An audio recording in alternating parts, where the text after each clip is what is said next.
Hello everyone. So this is Saturday evening vlog. तर Saturday evening म्हटल्यावर वॉकिंगला तर जायलाच हवं. मला संध्याकाळी वॉकिंगला जायला खूप आवडतं. मस्त प्रशांतच्या आणि माझ्या भरपूर गप्पा होतात. तर येस, इथे आम्ही वॉकिंगला निघालेलो आणि या ब्रिजवरून इतकं सुंदर व्ह्यू दिसतो. खालून रेल्वे जाते आणि सगळ्या बिल्डिंग्स वगैरे मस्त दिसतं. तर खरंच खूप छान वाटतं संध्याकाळी या ब्रिजवर गेल्यावर. आणि मग नंतर घरी आल्यावर तयारी केली ती आलू पराठा करायची. तर इथे आलू पराठ्याची कणिक आई भिजवत होते, तर मी त्याची तयारी करून दिली. गव्हाच्या कणकेत थोडंसं बेसन पीठ घेतलं आणि त्यात तेल टाकलं आणि मस्त कणिक भिजवली. नंतर थोडी कसुरी मेथी भाजून घेतली.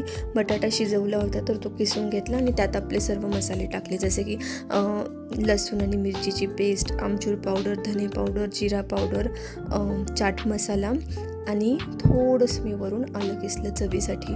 आणि इथे मी हळद टाकली आणि चवीनुसार मीठ. तर मग नंतर मी हे सगळं मिक्स करून घेतलं.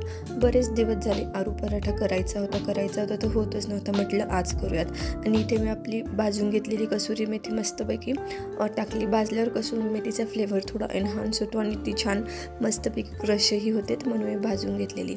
नंतर छान ते बटाट्याची भाजी मिक्स केल्यावर इथे मी पराठा लाटायला घेतला होता.